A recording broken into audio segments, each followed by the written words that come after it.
There's nothing like snook hook sets at dawn or catching a tarpon in the moonlight. Find your next fishing trip made easy on fishingbooker.com and experience the magic of the Sunshine State or any other destination on your fishing bucket list. Book a blue water adventure in search of sailfish or go snapper fishing with the kids.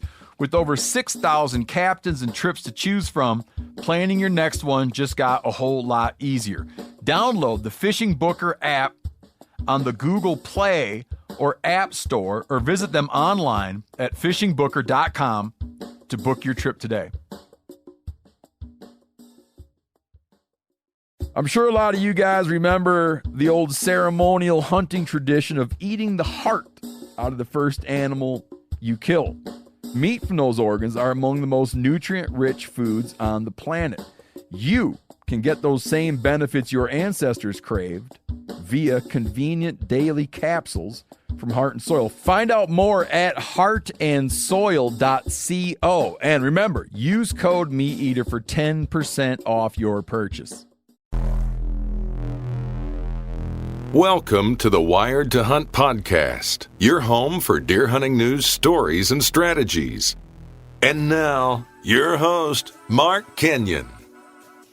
Welcome to the Wired to Hunt podcast. I'm your host, Mark Kenyon, and this is episode number 408. And today on the show, I am joined by Nick Pinizzotto and Hank Forster of the National Deer Association to discuss the future of the Back 40 property.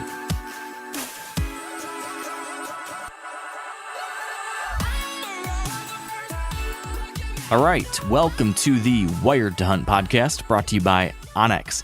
Today on the show, like I mentioned, we are talking Back 40. We're talking the future of the Back 40, and I'm excited to dive into this in a real substantial way because, this past fall, we gave you some light details, told you a little bit about what's going on, but today we get to really flesh it out and tell that story. And I want to start from the very beginning quickly here and then bring you all the way to present day.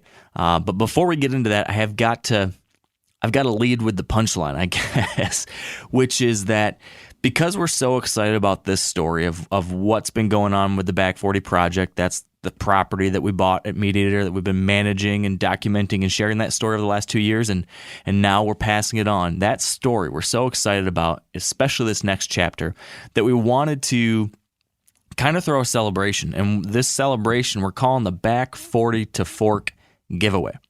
And what we mean by that is that we are doing a whole big old giveaway over on the MeatEater website, in which we are going to be making all of you folks that want to sign up for that can sign up for this, available to get your hands on a First Light kit, a Weatherby rifle, federal premium ammo, I think up to $500 worth of federal premium ammo, a Benchmade Meat Crafter knife, a lifetime membership to onX, FHF Bino Harness, Vortex Optics, and a whole bunch of other cool stuff. Plus, the 3 winners of this little sweepstakes deal, each of them will get to nominate a new hunter to get a special new hunter gear package too. So if nothing else today, go on over to themeateater.com/fork to sign up for that giveaway and to learn more about all the stuff we're going to be talking about today. You'll be able to watch a video about this stuff that documents the story you're going to get to hear. You'll be able to get more details, sign up, see all the rules and the specifics. All that stuff's at themeateater.com/fork. And FYI on this contest, I believe the dates are, it opens February 22nd, 2021, and it ends March 4th, 2021. So just FYI on that one. Now, let's get back to that story. Let's get back to why we are all so excited about this. The story begins with us, deciding to do this Back 40 project. We decided to buy a farm, and we are going to try to steward this place. We are going to try to improve it, manage it, nurture it, learn about it, fix this property up to be a great representation of what you can have when you manage for deer and other wildlife and hunting. Can you get all those things together in the same place? And then can you share that with people? Can you bring other folks out to learn from this place? That's the experiment we are trying to run with the Back 40.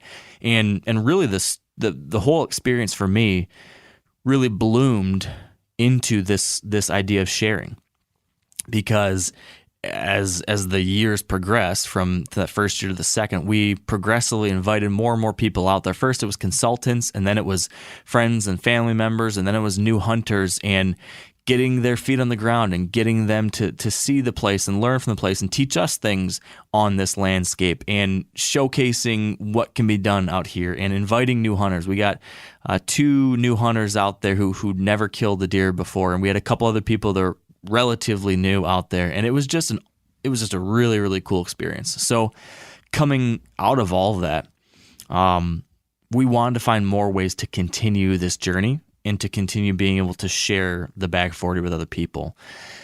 And back when, gosh, I can't remember the exact date, but when we were originally trying to figure out, like, how do we decide the future for the Back 40? How do we figure out how to pass this thing along? Because from the get-go, we weren't going to keep this property to ourselves forever. It was always going to be a temporary thing, and then we were going to give it away. We were going to pass it on to someone or something in a way that could continue our mission, hopefully in a way that would protect this landscape and the animals and keep good things happening on this ground. And after a lot of brainstorming and spitballing, we ended up realizing that there was an organization out there who was doing many of the exact same things we were trying to do on the Back 40, but they were doing it at a much wider scale. And they had found ways to build systems around how you teach people about this stuff and how you can bring new hunters into the fold. And that organization was the National Deer Association, formerly known as the Quality Deer Management Association. And in addition to all the great hunting and management and deer-related advocacy work that they do, they'd also spawned this new hunter recruitment program called Field to Fork, which has gotten a lot of great momentum around what it's doing. This program they have, which is helping bring adult onset hunters out into these wild landscapes and pairing them with mentors and developing educational experiences where these relationships build and you actually get people to stick with this hunting thing. That's what they've done really, really well. And we got to thinking, what could the Back 40 do if we brought it along for the National Deer Association to use as a resource? And there was a lot of cool things that came out of that idea. So long story short, as most of you know, we've already announced it in the past, but most of you know that we have decided to donate the Back 40 property to the NDA. And we've done that so that they can use it as a resource, as a hub for new hunter education and new hunter mentorship programs. That's what's happening. We're very excited about it. Good things are going to be happening on these 64 acres for years to come, and I'm personally thrilled about that. And it's a story that we're excited to continue telling. We're going to continue documenting what's going on out there in partnership with the NDA. And that's what today's conversation is all about. We're going to get into the nitty-gritty of what the NDA sees on this property as far as what the future could look like, how they plan to use it, how they plan to share it with other people, what kind of programs they're going to put on there, how they are going to document it, how we are going to do things with them. All of that is discussed in detail. We actually had an opportunity to get Nick and Hank out on the property at the very end of last year to see it. I gave them a tour. We hunted one evening, and we're going to share the story of that too. So it's a great chat. These are great guys. The National Deer Association is doing some really good things, and we're just very excited that we can be a part of that now and that the Back 40 can continue in a really positive way. So that's what we've got in store. I will stop rambling. I will just kick it over now to our conversation with Nick Pinizzotto, who's the CEO and president of the NDA, and Hank Forrester, the director of Hunting Heritage. All right, with me now on the line, I've got Nick Pinizzotto and Hank Forrester from the National Deer Association. Gentlemen, thank you for taking the time to be here. Thanks for having us. Mark. Happy to be here. Yeah, I'm glad that we can reunite here after what was a really fun get-together, I don't know, a month and a half ago now on the Back 40. And that's definitely something I want to talk about here today is that time we shared together on the farm. But as I mentioned in the introduction that you guys didn't get to hear yet, but everybody else did, I personally and the Meat Eater team as a whole is just really, really excited about this next chapter for the Back 40 because we we had so many ideas and dreams and hopes for what this property could be, what this project could be. And we had 2 years to leave as much of a mark as we personally could in our time. But there's just so much more that I've always imagined that could be done with this place and that this place could be used for. And so when it came down to thinking about, okay, what's the right future? What's the right opportunity to guide and steward this place in the coming years? You guys, from the get-go, I can even remember where I was. I was sitting on the second story floor of the Meat Eater headquarters in Bozeman, Montana, and we were talking about this. And I remember when the idea popped in my head, and I said, "Oh, this is it. We have to give it to the Quality Deer Management Association, which is now the National Deer Association." I remember having this little epiphany, and it just seemed like this pie in the sky amazing thing that if it could happen, it would be great. But right away, people were saying, "Well, what about this? What about this?" And the fact that it actually has happened and that we're here talking about this now is personally satisfying for me. But I'm curious to hear what it's like on your end, Nick. Where's your head on this? Like, how what do you guys think about what this project looks like, what this opportunity looks like, and what did you think when you first heard about it? Was this something? I guess I won't put words in your mouth. What do you think about all this? Yeah, well, first, I'm glad you had that epiphany, so thank you for that. It's really interesting because my first conversation about the potential for this was about the time that we were talking about merger, the QDMA and NDA, and I was having some pretty deep discussions with the team about where we're headed in our future. And a huge part of those discussions is the importance of keeping up our momentum that we have going on R3 initiatives. We talked a ton about Field to Fork, and we talked even more specifically about the Back 40 and a partnership with Meat Eater. And at that time, it was still, I think it was still pretty much just a vision. It was an idea, and it hadn't happened yet. It wasn't real. But even at that point, it's something that just made an awful lot of sense. And so, but we've all seen many things that make a lot of sense that for whatever reason never make it to fruition. But then in our conversations, as things kind of rolled along, it just looked more and more positive in terms of where I'm at. The Back 40 is a real place. We've set foot on it, and for many of us, it is a physical place that we touch. But I think bigger than that is I think the Back 40 it's an idea. I think it's a way forward. And I think that's our challenge now is let's take this place that only a small percentage of us will ever touch and make that the place that people can, make it their place. And maybe this is a property somewhere on the other side of the country. So I think it's the Back 40 is an idea, and we're looking forward to really making people feel like it's in their own backyard. Yeah. I want to unpackage a bunch of stuff you said there, but I want to take a winding path to get to that point. Real quick, Hank, would you add anything as far as your perspective on how you're feeling about this? We'll get into all the details of what it's going to look like, but I'm just kind of curious where your head's at. Hey, I feel it's unfair that I have to follow that. Nick summed it up right there very beautifully. And no, I mean, from our earliest conversations about this, it was a dream and is now as a reality.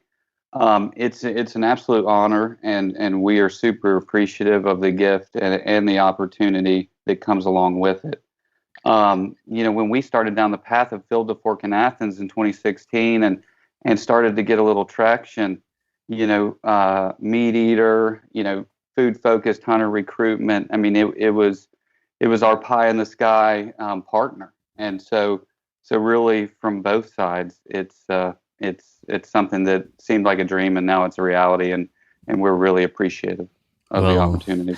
Well, right back at you guys. I know it's a two-way thing. So while we're gifting you guys the property, you guys are gifting us a sense of comfort in knowing that it's kind of like I'm giving you my baby in a certain sense, and just the sense of trust and comfort I have knowing that my baby's in the right hands and that the future is bright. That's a huge gift to me and to Meat Eater. So for that, I thank you guys as well. So what I want to get into here soon is talking about some of your specific, plans for the property, plans for events, plans for how, we together and you guys can use this Back 40 to be more than just a physical place, but also this idea of a place and this inspiration to others. But first things first, we actually got to see the farm. You got to see the farm in December.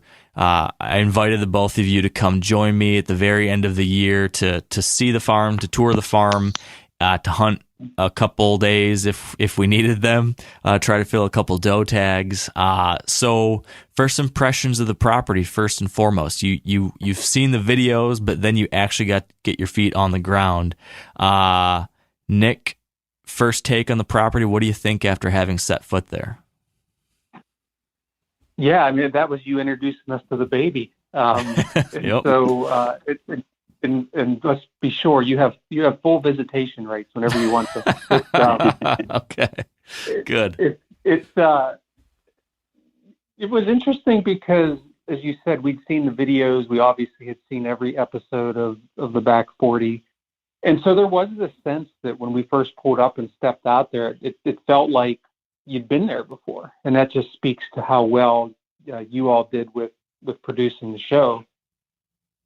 But, I'd say the one thing that kind of struck me, for the size of the property, 64 acres, it felt bigger than that.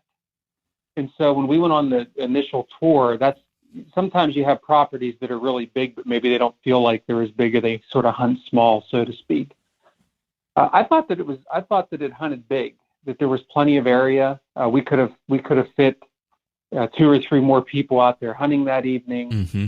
And so I think that was my first impression. And I think another thing that stood out quickly is that it reminded me that this is a piece of property that sits in a landscape with other pieces of property, and what people doing around you matters, and what influence the Back 40 has had on some of the neighbors there. So I thought that was another thing that I came home with.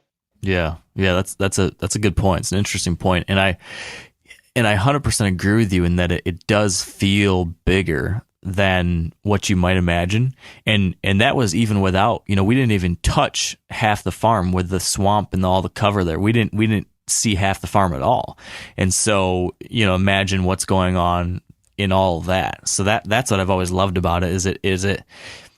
It's kind of compartmentalized in different regions, and I feel like with further management, those old fields, as they continue to be improved and changed, I just feel it expanding. It's going to feel even bigger and bigger as those open spaces become more diverse and filled out in different ways. I'm really intrigued to see what this place is going to look like, a handful of years down the road. So I'm right there with you. Hank, what did you think? Any hot takes? Yeah, I mean, my initial reaction showing up on the property, was the terrain. And I don't think the drop down to the swamp or the rise back up really came across in the Back 40 web series.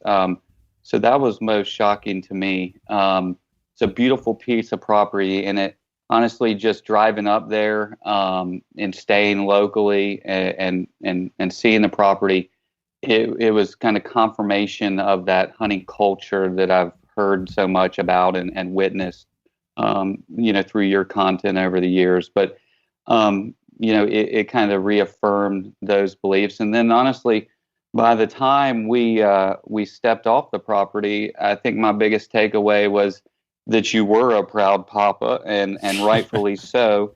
And the property that I experienced was not the property that I've seen documented over the last couple of years. And I think that's a testament to the improvements and sweat equity and everything that you've put in to the property, along with all your guests and everything like that. But I saw a real transformation from what I've seen from day one to when we left the property.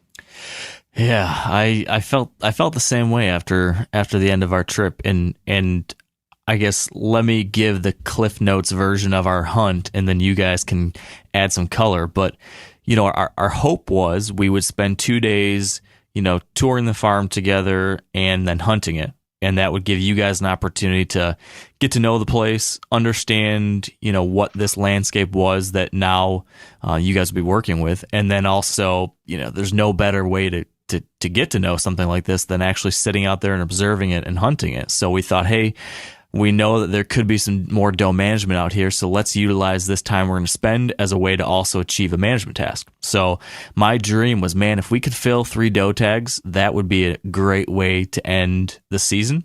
And so that's what we did. We went out there that first night, and first I gotta before I give any more detail, I gotta ask. We determined who was going to hunt where that night by a very competitive game of rock, paper, scissors between Hank and Nick. And Hank, ultimately you won.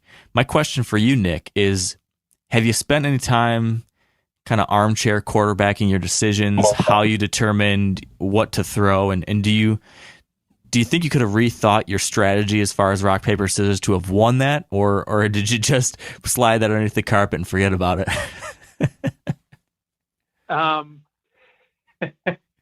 Maybe I should have put more strategy into it. I didn't, the psychologist in me, I guess, should have got into Hank's mind a little bit and thought about, what he might want to throw.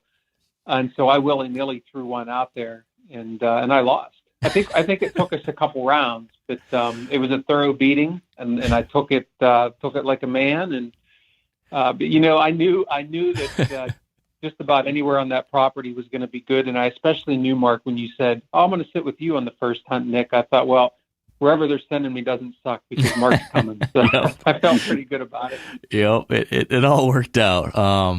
You and I, Nick, we went and sat in the, I guess it would be the northeast corner of the property, which was the same tower blind where my dad killed his buck earlier in the year, and a place that, I'd always thought, had potential. It's our corner tucks into a lot of really good habitat on the neighbors. And so I always envisioned if we could just improve on our side a little bit more, we would get some spillover effects from the already good stuff on all the neighbors there. And so that's what we've tried to start doing. And have only just scratched the surface there. But by adding some of these Egyptian wheat screens that started to break it up a little bit more, and by the switchgrass plantings and pollinator plantings and some treatments we did to get rid of some of the other weeds, we thickened up that whole corner of that field in a decent way, and then added that expanded food plot. So we had more cover out there and a pretty darn good food plot. And, that was certainly the ticket for us this season. In that corner, we killed my dad's buck, of course, and then you and I, when we're climbing into the blind, there were deer already moving in the timber adjacent to us as we were getting set up, right? I mean, it was instantly like, oh, there's deer. And there was a brief break, I guess, for, I don't know, maybe an hour or so after those deer disappeared, and then all of a sudden, here comes more. How many deer do you think we saw, Nick? I mean, it was quite a few over the course of the evening. Yeah, I got to say it was one of those hunts where I never had time to think about that. I think it was in the 20s that night. That it was cold. Yeah. As you said, as we were getting into the stand, we saw deer moving, and really what it came down to, I was really confident we would see a lot of activity with that cold front. It just came down to whether or not they would come into the field where the food plot was, or whether they'd go stay on the neighbors and go to a cut cornfield. And so I think the fact that they made the choice to come our direction just speaks to what you just described in terms of the layout. You have to be thoughtful about these things, and you clearly were. You can't just go out and throw a food plot in the middle of somewhere and expect it to play out. You have to think about how a scenario might play out like that. So I thought it was really cool to actually see it in action. Yeah, it was nice to see between that hunt and my dad's hunt that this one specific location that I gave a a little bit more thought than other places, specifically thinking about where I'd seen these deer coming in and out of the timber and how I would hope they'd use the terrain, and then placing the tower blind on the most likely downwind side of this long, skinny food plot that I hoped would bring deer in, but then move them along it. It actually worked out that way both times that we, spent time hunting it. And in our case, Nick, what was it? I don't know, an hour and a half maybe after sitting down, this second group of deer came working our way, came all the way out of the timber, and maybe there was 5, 6, 7 does maybe that worked their way out into our brushy field and then straight to the food plot. And you were able to line up on one at, I don't know, was she maybe, do you remember how far she was? 60 yards, 70 yards, something like that? Yeah, I think it was something in that neighborhood. We'd had the discussion in the blind just prior to that we wanted the deer to get out into the plot if we could. Presented a good shot opportunity. And, one thing that I remember, you'd asked me how many deer we thought we saw. I'm going to say we thought we saw like at least 10 deer. My memory's a little fuzzy now because it's been a little while, but it was no shortage of deer, and they were very edgy. Obviously, these being in Michigan where we were with hunting pressure and whatnot, the lead doe, actually the one I ended up taking, she was very aware of that blind, and she was not going to just willy-nilly go walking out there and start feeding. And the same thing with your deer. So, it's just it was a lot of deer, and I thought too, we'll get into Hank's story too. But walking out, I remember the number of tracks that we saw of deer that none of us would have seen from where we were, that were fresh tracks from that evening. So there were deer all over that place that night. Yeah, that's true. We even I remember going to recover your deer. We saw more deer off in the distance in the other field running off. So, yeah, they were out and about that night. That's for sure. And you got a great shot on your doe that came out with that first group of 5 or 6 or whatever. They went running back in, and then maybe over the course of the next half hour or so, we spotted these deer come back out of the timber. Either the same ones or different. I'm not sure which, but 2 deer eventually filtered out and came our direction. One of them being, I think it was 2, one of them being a nice big mature doe, and she finally stepped out, and we were waiting for her to turn broadside. And as we're waiting for her to turn broadside, we hear a big kaboom from the next field over, and Hank shot one, and then moments later, our doe finally turned, and I got a crack, and she went running off and toppled over. So that was 2 for 2 for us in our blind. Hank, what was the quick rundown of your night? Well, I guess we were in the honey hole, and I think we ended up seeing 5 deer that evening. It was it's kind of slow for the maybe first hour, and actually we kind of mistook an earlier shot, I guess, from a neighboring property, thinking it might have been y'all, but not being used to the straight wall cartridges and facing away from us and everything. When Nick later shot, we realized that was not, in fact, y'all originally. And much louder. And then a little bit later, a doe and 2 fawns came from your direction, kind of surprised us, and eventually presented a nice broadside shot just down in the food plot, kind of where the honey hole and your wood line right there kind of bottleneck. And we ended up seeing 2 other deer other than those 3, but just a beautiful evening in Michigan, and I'm lucky to harvest a nice doe. It was a great night, and I'm gonna have to apologize in advance for this, but I'd be remiss if I didn't throw you under the bus real quick, Hank, and talk about the most explosive gutting incident I personally have ever witnessed. We're watching you gut your deer. We're watching you gut your deer, and you're doing a really great job, and you're being careful. And I think in the midst of you discussing this, we are talking about how you've had to teach so many new hunters, or showcase to many new hunters, through Field to Fork, how to do this process. And something along that line of conversation was going on. And as we're talking about teaching people to gut, you slit the knife a little bit, it popped the stomach, and it just exploded all up your arms thanks, Mark. and your jacket. I mean, I've never seen anything that bad. Would you describe it differently, Hank? I think that's pretty close to reality. I have replayed that moment in my mind. The 9-hour drive home or whatever. Trying, washing the jacket to try to figure out what happened.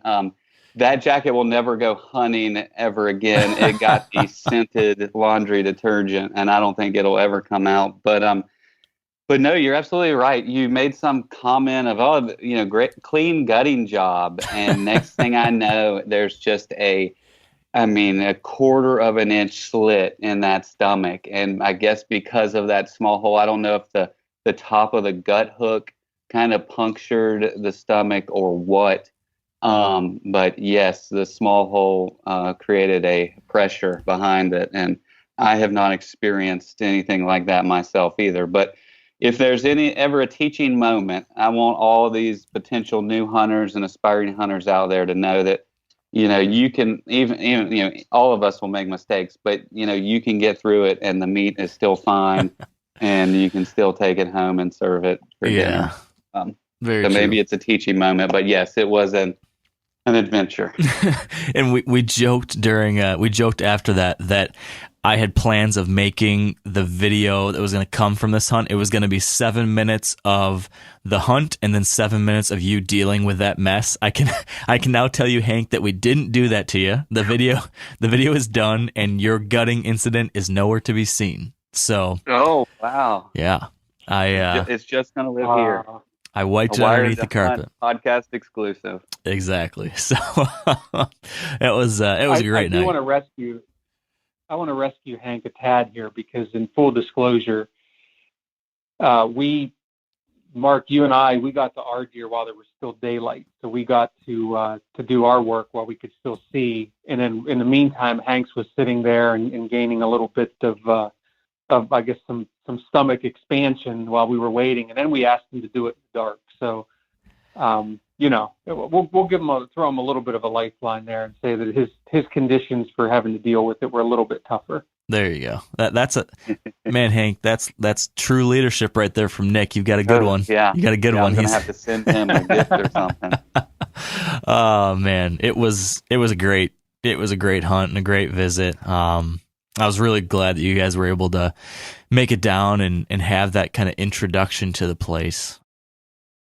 Now, a lot of you guys are familiar with the old hunting tradition of eating, some organ, the heart or a chunk of liver off the first animal you kill. I had that when I was a little kid, and it was a big deal. Organ meats were always prized by frontier people who knew the importance of getting a lot of different minerals and nutrients. And as often is the case, those guys were onto something, because organs are among the most nutrient-rich foods on the planet. And you can get the same benefits your ancestors craved via convenient daily capsules from Heart and Soil, made exclusively from regeneratively raised, grass-fed, and finished cattle. Heart and Soil's unique freeze-drying process means all those important nutrients are trapped in, ensuring you experience every one of the benefits of nature's superfood in a clean, convenient, taste-free capsule. Find out more at heartandsoil.co, and make sure to use code MeatEater for 10% off your purchase. That's heartandsoil.co. Use the code MeatEater. There's nothing like snook hook sets at dawn or catching a tarpon in the moonlight.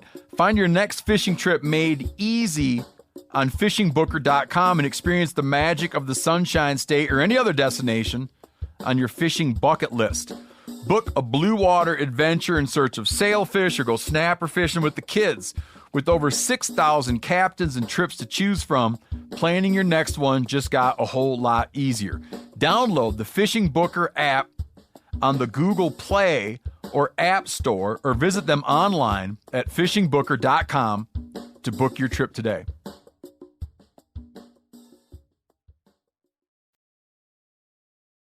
Okay, you've seen the farm, and we are now passing this place on to you guys.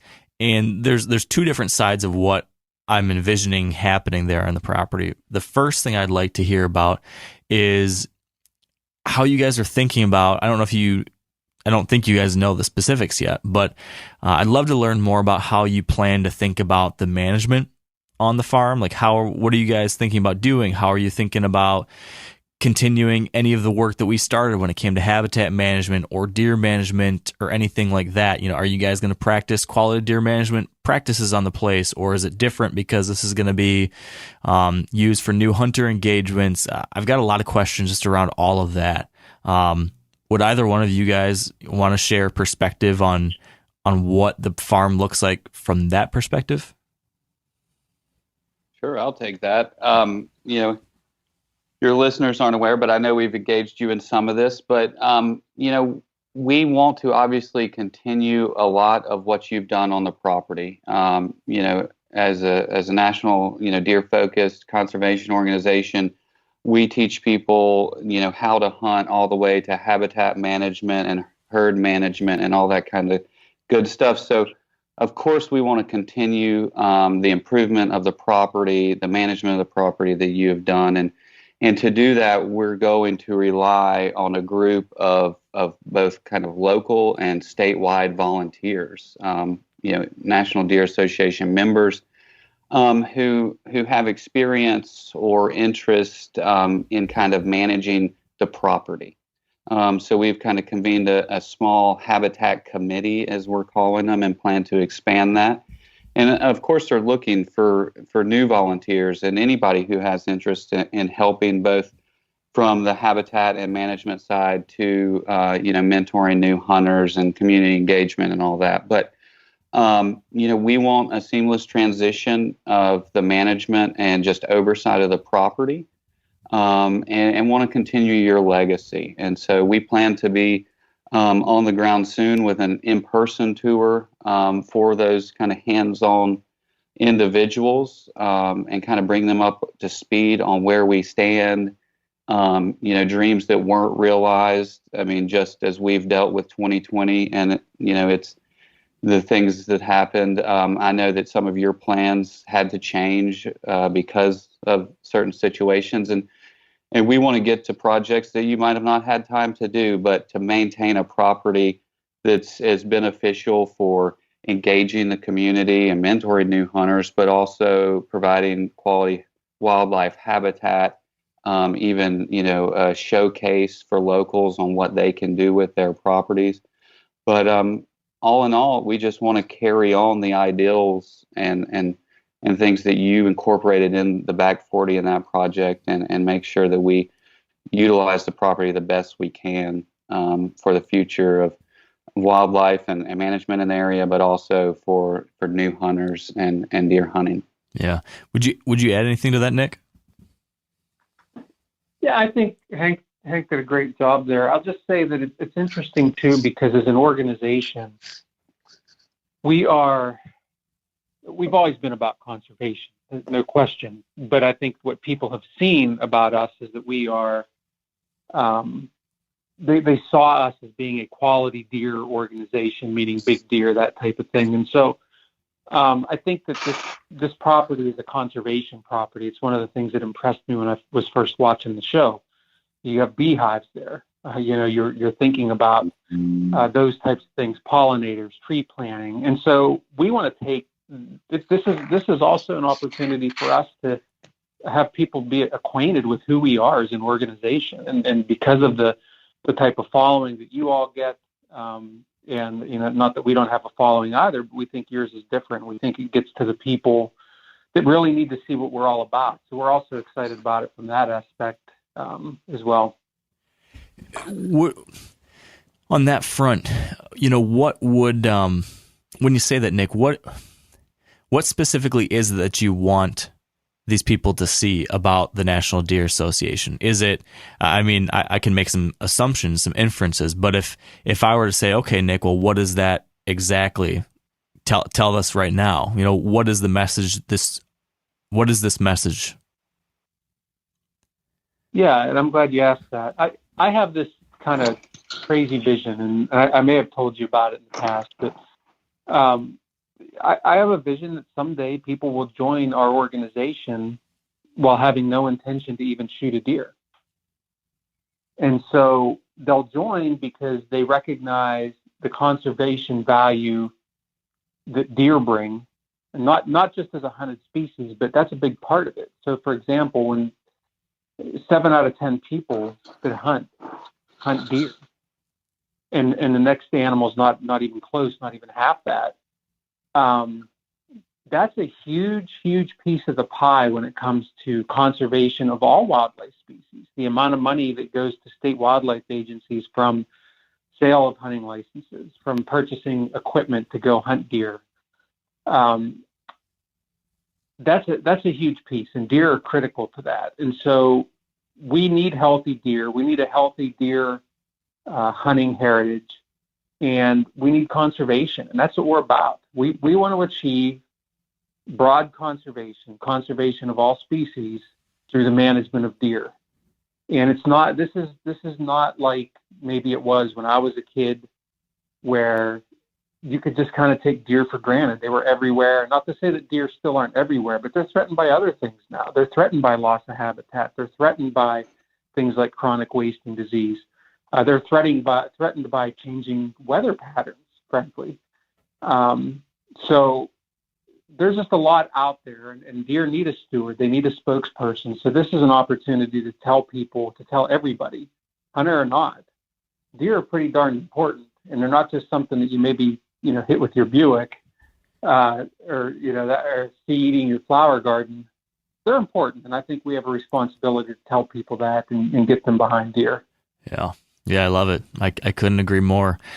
So I'm excited to hear, Hank, and we've already talked about some of these things, and I've had some conversations with the committee, but I'm excited about the ideas you guys have around trying to kind of take our initial set of plans and kind of give them jet fuel and get out there and do the things that I wish we could have but never could have.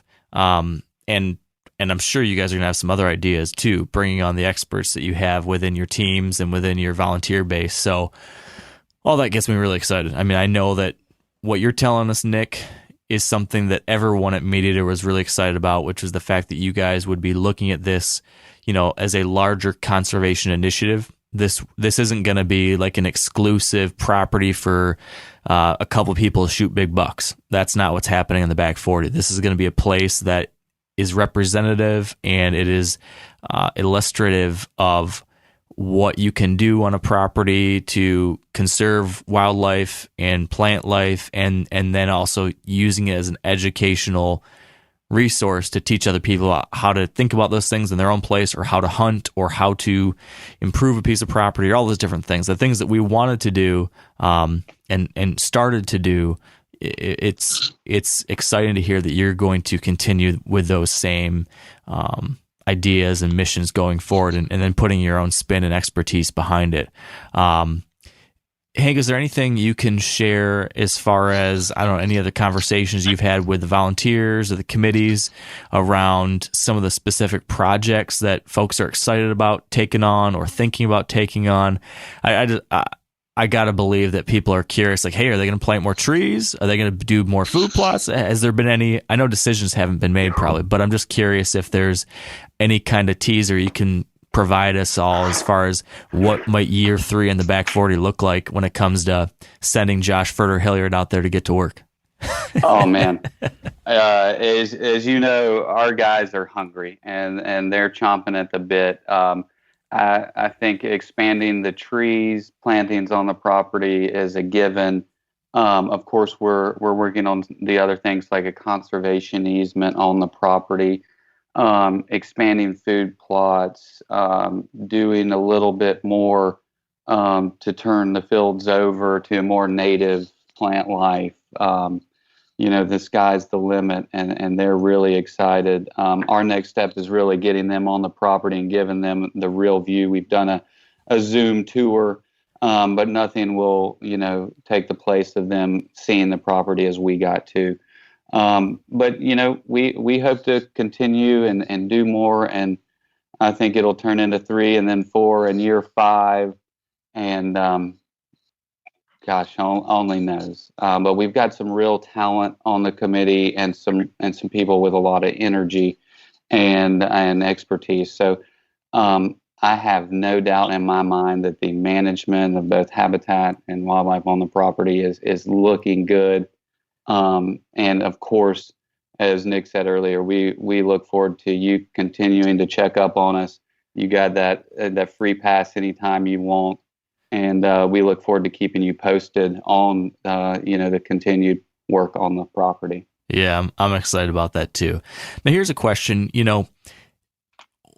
Old school QDM kind of ideas around making harvest decisions on deer. There was always some people that would say, well, you got to stick to your management goals. If we're targeting, 3 or 4 year old bucks, that's what everyone has to do. And so there's some people that talk like that. And then there's other people that say, everyone has, have your own goal, but when it comes to new hunters or kids, you should really think about, giving them a different entry point, to have more opportunity. I'm sure there's people who heard about us giving the property to the formerly known as the Quality Deer Management Association and thought, man, what does that mean for all these new hunters that supposedly are going out there? Do they have to wait? Do they have to wait for a big buck to come out to shoot? Or alternatively, are they going to shoot every deer they see and 50 deer are going to get killed out there next year? I've already heard people asking, what does this mean for the deer herd? Could either one of you guys, clear the air on that, or maybe provide some color as to any thoughts you've had around that?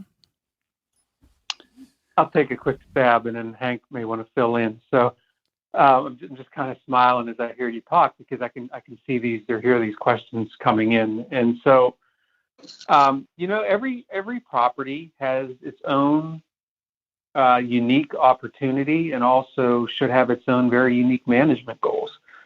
I think our goal there is, again, it's a vision. Okay, it's a vision, and we want to educate. In terms of hunters on the property, I think that we want to educate people about things like age structure and the importance of having a balanced age and sex structure in your herd. But we also have to recognize that we're working on a pretty small property in the grand scheme of things. And so that means we have limitations. You shot 2 bucks there, Mark, that I think are pretty indicative of what is possible there, just with patience. Yeah. And so I think that if we can give our participants that hunt there opportunities they can shoot a yearling buck if that satisfies them, but also to potentially have an opportunity at something a little older. It would be nice to tell them, hey, just so you know, here's what we know about the property based on observance and trail camera pictures and whatnot, but it's your decision. And so to me, the real goal there is the conservation message, and to improve a property and to have happy, healthy deer. And if we can do that and also do things like keep a good age structure and be able to have 2 or 3 deer running around like the ones you shot the last couple of years, I look at that as winning. I think that's a great experience for people, and I think that should be our goal. That's awesome. Hank, would you add anything? Sure. Yes. I mean, a lot of people have opinions of what we've taught or what we've championed over the years, and I think a lot of it is a misrepresentation or just a little off. QDMA always said that if you protect most of your yearling bucks, you're doing a good thing. And for first-time hunters, we have never set any guidelines ourselves. We have obviously, hosted events on properties where we went with guidelines of that property. But as for us, I mean, any legal deer, I've sat with plenty of these field to fork hunters over the years, and it's if you'd like to put that deer in your freezer, that's your decision, and all power to them. I'm a meat hunter. I love to shoot does, and that's kind of my motivation as a hunter per se. But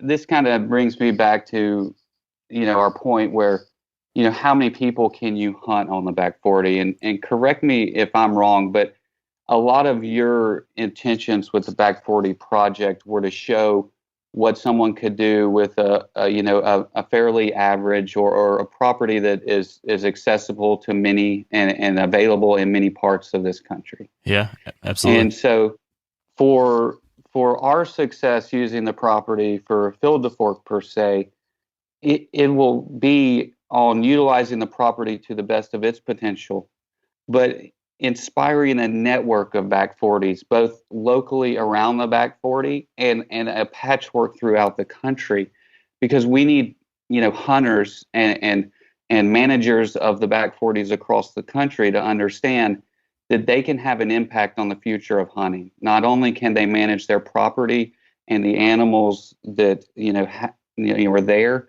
but they can be very influential locally to create community around people who are interested in learning to hunt, or to mentor new hunters. And so it's really, from our point of view, we want to take this property and take kind of your same intention, but show others that you can do this too.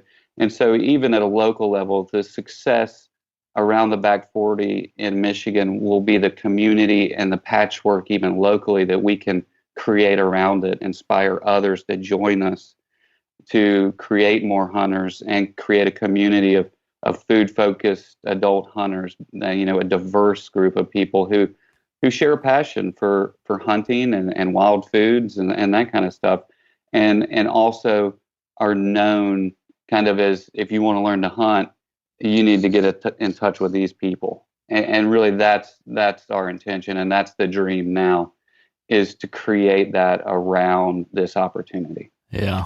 I think that's spot on, and it makes a lot of sense. Now, for people who maybe aren't as familiar with Field to Fork, it's something that we've talked about previously on this podcast. We've talked about it in detail on the Meat Eater podcast, but I want to just be sure, just in case people are new, they're not aware of what this program is. Can you give me the cliff notes on what the Field to Fork program is that you guys run? Just a quick overview of what this thing is we're talking about, and then we can then dive into how that is going to play out on the back 40. Awesome. Yeah. Field to Fork is a modern food-focused adult learn-to-hunt program that we kind of created. The name started as a workshop in Kentucky in the mid-2000s, and with permission and everything, we took their name and went to the farmers market in Athens, Georgia, just to kind of take the data and kind of the cultural changes we're seeing in the United States with the advent of farmers markets and organic grocery stores and all that, the metrics and the changing, values in this country bode very well for the future of hunting. People care about where their food comes from. Local, sustainable. People seem to be, yearning for a deeper connection with nature and especially after the last year, self-reliance. But we wanted to create a program that took adults, your most efficient audience, and tried to create a sustainable program that created lasting hunters. And, we made our own mistakes over the early years, but after 2016 and 17, we kind of created a program that we thought worked, pairing local first-time hunters with local hunters who were sharing their stands and access, and really creating community around it, having organized education and shared meals and range time. And really it was simply about building a local community of hunters and new hunters who kind of shared all this infectious passion and memory of what it was like for them to get their first deer. But we started with replications in 2018. We had 8 programs. By 2019, we had 26 programs in 17 states. I truly believe that the most sustainable and the most lasting programs will be these community-based programs that I mentioned, where it's an extended period of, learning to hunt with local new hunters and local mentors, and sharing meals and camaraderie. It's about creating social support and building that confidence of these new hunters and giving them the avenues and resources that they need to find their own path to becoming and self-identifying as a hunter. And so, we've focused on these community kind of programs in many states, but we've also tried destination programs where we had an opportunity at a private property or something else, a public land, where we could rent cabins where we just brought people in for 4-day events and kind of condensed everything into one. We've gotten into industry field to forks where we've hosted programs for Ruger and Sig Sauer, most recently Daniel Defense, and hoping to host one for Vortex this year. But we realized quickly when, even my staff was seeing what we were doing in Athens, they were interested in signing up. And so we hosted one for our staff. And so that's kind of what we're inspiring industry to do. We've partnered with the feds and done field to forks on national wildlife refuges, most recently in Virginia at the Occoquan Bay National Wildlife Refuge. But, we're just trying to prove that this can happen anywhere, that you can get a group of people together that are fairly knowledgeable about hunting and willing to share their knowledge, hopefully share some of their resources and their access. But, we need a lot more people mentoring new hunters, and we need to diversify hunting, and it's a fun way to do it. You mentioned they can go to deerassociation.com/FTF, field to fork, and you can see a video we did in 2018, or even a PBS episode of Reconnecting Roots from last year with Steve and Ryan Callahan and us, as well as the previous podcast that myself and Charles were on with you. But of course, 2020 kind of changed things a little bit. We had to cancel programs that we couldn't, safely socially distance or adapt. But it created its own opportunities, and we really fleshed out kind of the remote learning and realizing that we can teach people about deer hunting, hunter education. We have an online deer hunting 101 course that with Today's Hunter or Calcemy that's online. And we were able to utilize these online resources to kind of train our hunters at home and then pair them with hunters and get them out. So it kind of proved even more avenues and opportunities to where we of course want to focus on organized events, but we can also, really fulfill a need for individuals, anywhere where we might not have organized programs to help them build the confidence and find the avenues to find their way afield and hopefully become lasting hunters. Yeah. I love the program and excited to see it continue to grow. And I've always thought the trick has been doing what you guys are talking about doing, which is figuring out how to scale this thing and how to get it so that there's more and more and more people inspired to help volunteer and launch their own field to fork events all across the country. That seems to be there's the rub, is how do you get enough people and then get them the right tools to do these things themselves in partnership with you guys or whatever. So I'm just kind of curious, and I don't know if this is a question for you, Hank, or if it's Nick or both of you.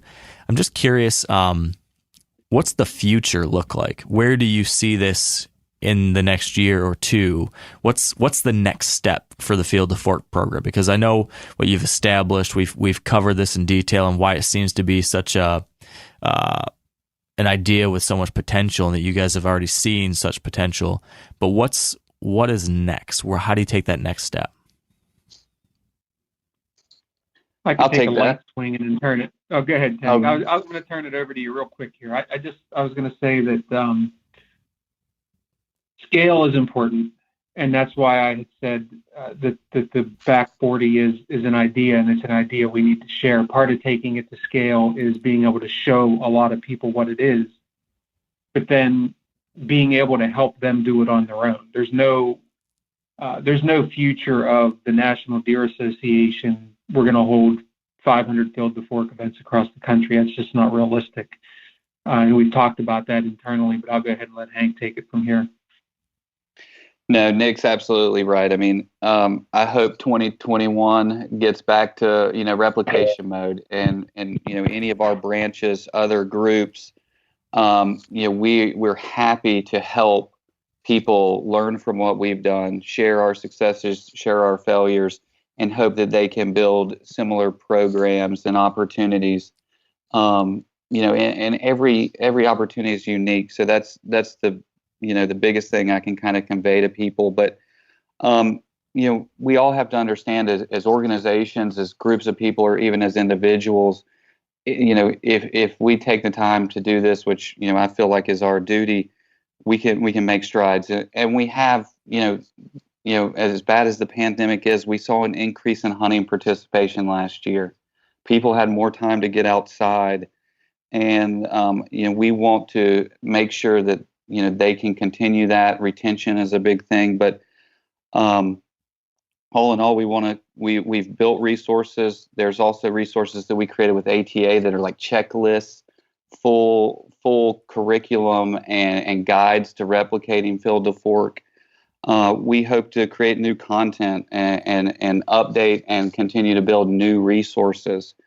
If people are interested in signing up for a field to fork, we've been overwhelmed by people wanting to sign up for a field to fork. Many thanks to Meat Eater and you, but also some press, and we're building ways to connect them with local mentors. But for a new hunter who's interested, we're building out deerassociation.com/new hunter in a way that they can let us know where they are and what they're interested in. But at the same time, we will provide our free resources as well as paid resources and other avenues that we think they can hopefully find opportunity of field, whether with us or without. But we want to just continue to grow Field to Fork, grow the content, and make it more applicable and approachable to more people. And the biggest thing is bringing on a mass of partners. We're working with a diverse, canvas of partners in different states. We've never shied away from helping even states where we traditionally didn't operate in. We've held field to forks in Alaska. We've helped California R3 create programs, many state agencies.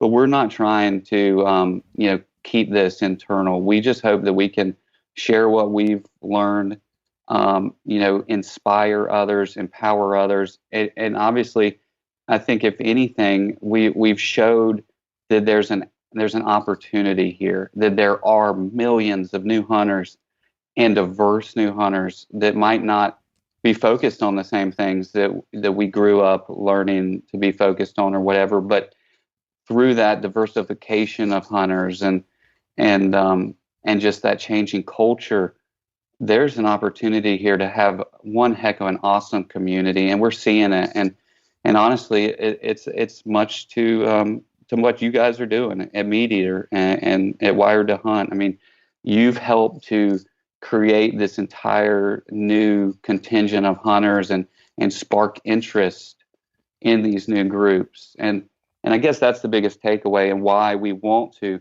help all these other groups do this is, there's such a diverse opportunity here. And like we mentioned with, I've spoken with Ford at First Light for years about the opportunities of Field to Fork, and even the opportunity within First Light to mentor their own hunters, and they're doing that. And Steve and Giannis and you guys, I mean, even you this year on the Back 40, you have championed mentoring new hunters, and you have found that those new hunters exist in your own, businesses or companies.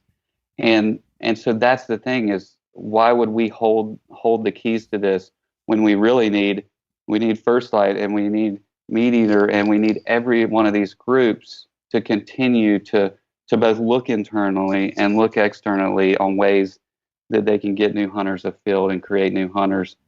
And that's really the opportunity. I love it. If someone's hearing this right now, and I want to ask you to repeat this at the end of our conversation too, but while we're on the specific topic, if someone's hearing this right now and thinks to themselves, yeah, I need to try to make something like this happen in my community or at my company or in my branch or whatever it is. Can you repeat that resource or that landing page where people can go to get your toolkit and whatever it is they need to connect with you to either set up one of these events through you guys or to set up their own? Sure. For any new hunters, it's deerassociation.com/new hunter. And that's the quickest way to give us your information, where you can be connected with local resources, local events, that kind of stuff. For groups or mentors, we're building out a mentor landing page much in the same way as the new hunter page. But as of right now, it is not up. If they want to email me at hank@deerassociation.com or go to the Field to Fork website, again, that's deerassociation.com/FTF. My email is all over that website. You can find all the information, all the summaries of almost everything we've done in Field to Fork, from our own writings to, covering the podcast we've done with you and that kind of stuff, and videos that we've produced or been on. So there's kind of your three resources right there. Perfect. Okay, so let's talk about the next step, which is, we kind of alluded to some things here, but let's talk specifics, or at least as much specificity as you guys have been able to nail down yourselves. Specifically, what do you think Field to Fork looks like on the back 40 this year? Have you guys talked about this? Like, how many hunters do you think you'll be able to have out there this year, or how many different events you might be able to have out there this year? Has that been something you guys have been able to broach yet, or still in the planning phases? Sure. It is definitely in the planning phases, but we're actively working on it. It's our intention to host kind of that community approach, and I don't want to rehash it too many times if people got it the first time, but it's the success will come down to us utilizing the 4 or 5 hunters we can hunt there, but getting a group of local people with access to property or knowledge of public lands to take it. So really, the sky's the limit. Many times when we've started, a first year of Field to Fork, 10 to 12 people is a nice place to start. But I think our opportunity here is larger, and we have obviously done it in the past where we have started larger. But my intention, and really it'll come down to the amount of mentors and properties that we can recruit locally.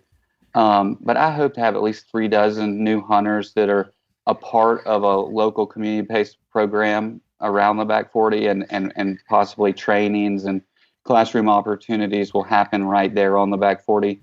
But, that number could be a lot higher. It just really depends on how many current hunters in a half hour or an hour drive will be willing to dedicate a couple sits of their deer season this year, and offer a little bit of their knowledge and confidence built into a new hunter this fall. All right. So if you are listening and you live somewhere in southern Michigan or central Michigan, and you would like to volunteer either as a mentor for one of these programs or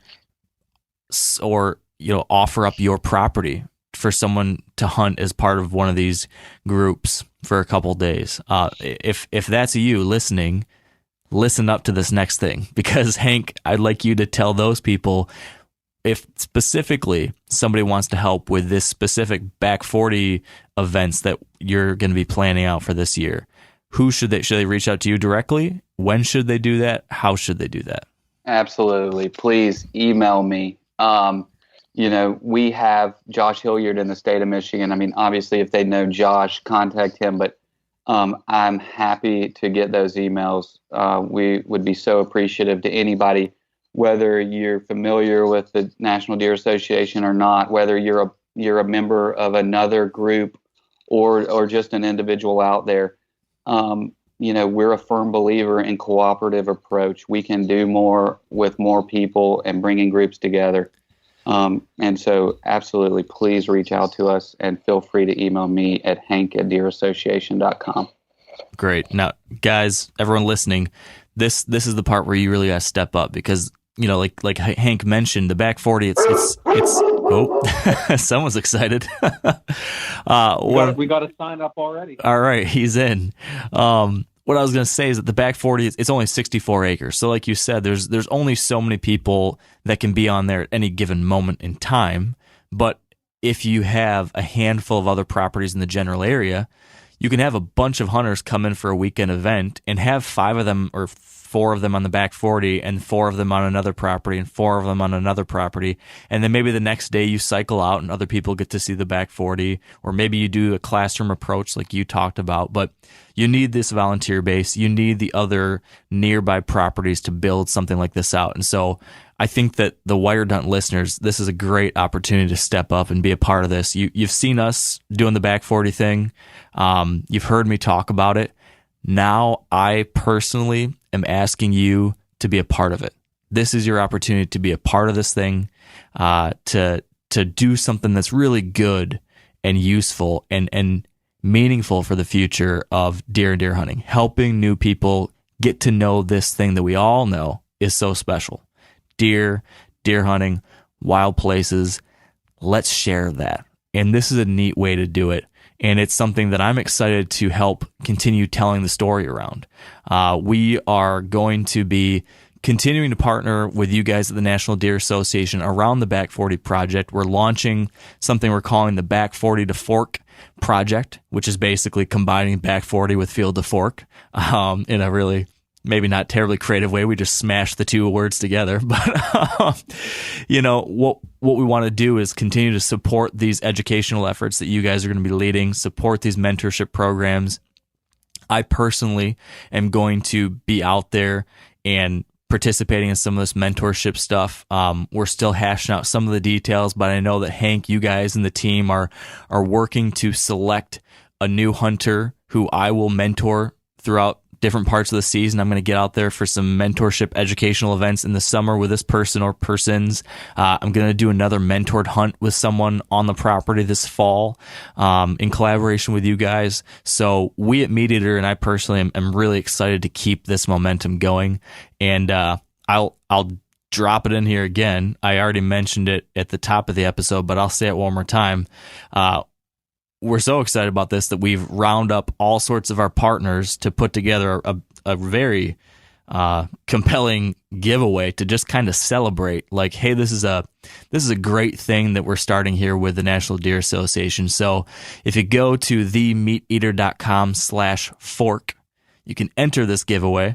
I got to thank our friends over at Can-Am. They did make this possible by giving us the resources to put all these things together. We're going to be giving away a whole First Light Gear kit, a Weatherby rifle, $500 worth of federal premium ammo. You can't get ammo anywhere these days.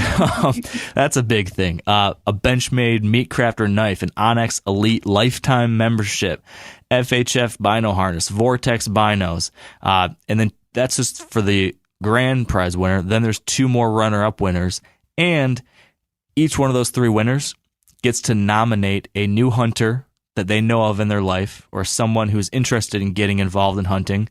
You nominate someone, and we are going to gift that person a new hunter gift package that includes an Onyx membership, a new Benchmade knife sharpener, some other educational resources, some cool stuff like that. So we're doing that because we're excited about this. This makes a lot of sense. It's a great way to keep this thing moving forward in a positive direction, and you guys are the right partners to help us do that. So I'm just excited to see where this goes. I'm excited this year to keep working on the farm and keep bringing new people out and showcasing what's possible and introducing people into this community and this family we have around hunting, because it's the best thing that's happened in my life, is getting to know other hunters and becoming a hunter myself and being immersed in the wild places and learning about deer and chasing deer and being outside. Like, that stuff made me who I am, and I'm so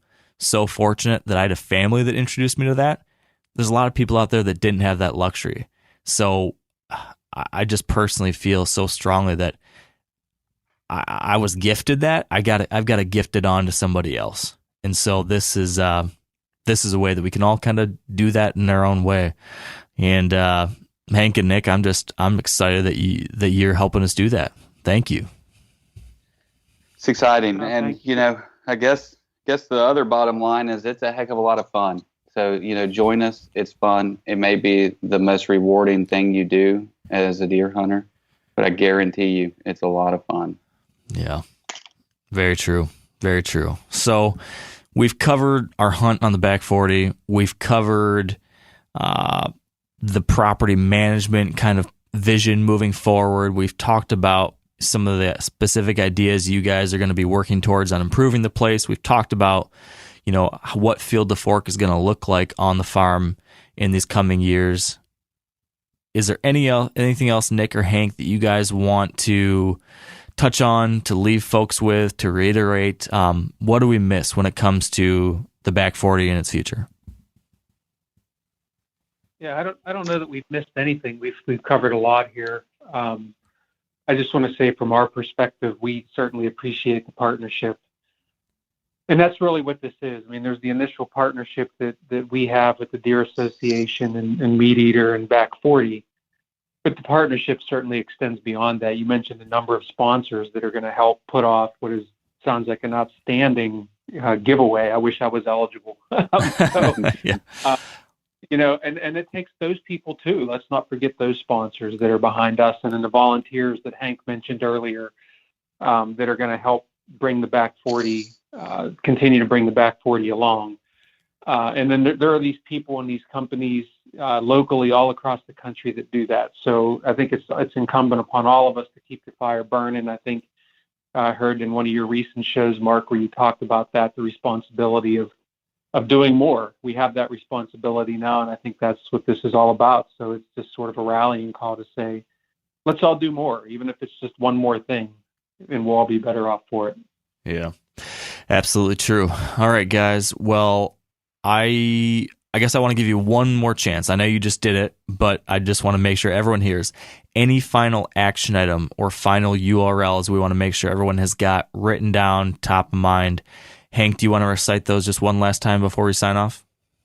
Absolutely. Again, anybody willing to take a new hunter afield, whether they have property or need access, or any new hunter who's interested in signing up. For the new hunters, it's deerassociation.com/new hunter. For information on Field to Fork, it's deerassociation.com/FTF. And to contact me for any of it, it's hank@deerassociation.com. Perfect. All right. Well, thank you for that, Hank. Thank you, Nick, for everything, for your leadership on this. And thank you both for taking on this project and taking it to its next chapter. We, like I mentioned at the top, all of us here at Meat Eater are thrilled to have such a great set of new parents for our baby. And I'm looking forward to watching from both afar and from right up close on the ground again over the coming year and years as we see where we can take this thing. So thanks a lot.